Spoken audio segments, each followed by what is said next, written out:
Hello, gentlemen. Firstly, I should mention that this is obviously not my voice. The Parkinson's has adversely affected my public speaking voice. So I have used a text-to-speech converter for better understandability.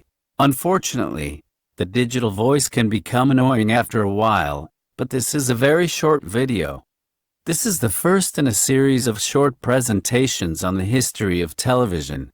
I hope to present lesser-known facts in this story. Tonight my subject is Canadian television pioneers. One of them you will know, but the other two are almost lost to history. The first pioneer was Alphonse Ouimet, educated at Université de Montréal and McGill.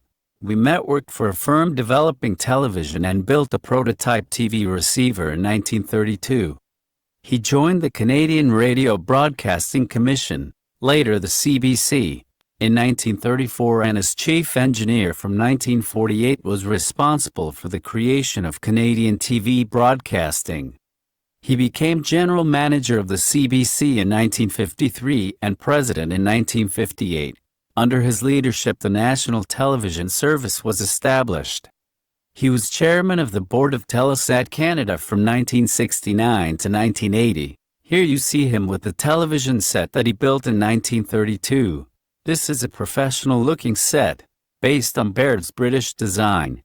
Amazingly, this television still exists and it can be seen at the Science Museum in Ottawa.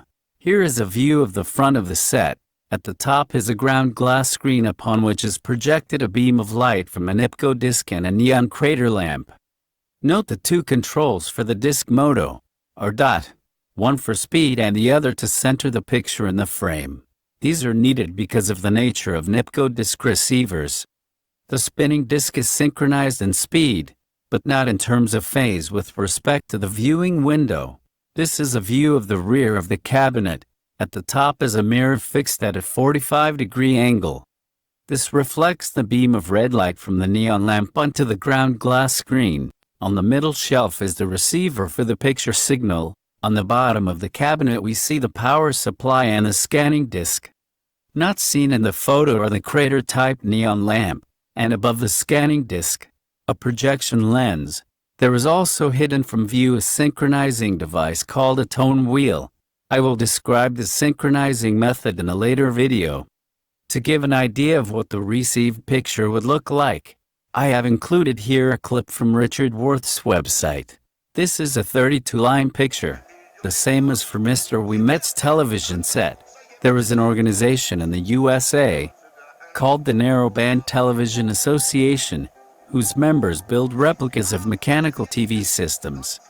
One can even buy a kit from mindsetsonline.co.uk that replicates Baird's original 30-line receiver, but using modern materials, as reproduced here.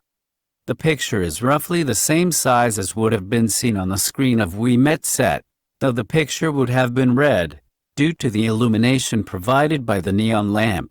Our next pioneer is Francis C.P.A. Routh.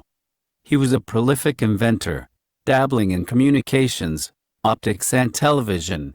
I find it somewhat amazing that so little is known about him today. In 1929 he applied for S patent on an all-electronic television system. This even made the front page of the New York Times, as shown in the following partial clipping. This article does attempt to explain the new TV camera in this way. Patent reveals system using discs and guns. Washington, D.C.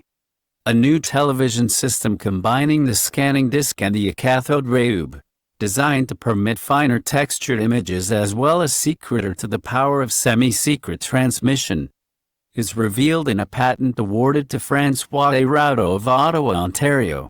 Indicating the importance of the invention is the assignment of the patent to the Electronic Television Company, Limited, of Ontario, Canada.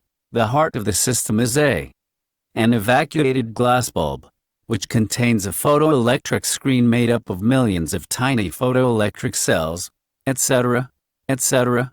Here is the primary technical drawing from the patent.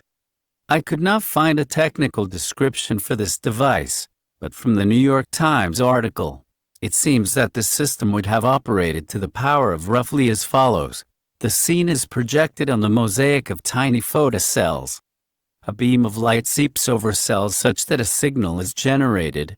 In the inner frame blanking period, a second light source discharges all of the photocells and readies them for the next frame. This is a close-up of the camera tube alone. Here you see the two discs that scan a raster on the photocell mosaic, that is, items 38 and 39 in the drawing. Item 29 appears to be a rotating shutter that discharges the mosaic in the inner frame period. These are educated guesses on my part. Our third pioneer is William Hoyt Peck, of Montreal. Peck Television Corporation was a private company headquartered in Montreal, Canada that was a pioneer in television. William Hoyt Peck developed a mechanical to the power of television system that was soon superseded by electronic television. Peck Television developed cameras, receivers, and was engaged in broadcasting over Montreal's VE9EC, also given as VE9AK and known as Channel 6, in the period of 1931 to 1935, and again in a period starting in 1952. In 1935, Peck denigrated the still-developing medium of electronic television, touting the virtues of mechanical television. He was quoted in the January 1935 edition of Radio News and Shortwave Radio as saying, "Television is already here.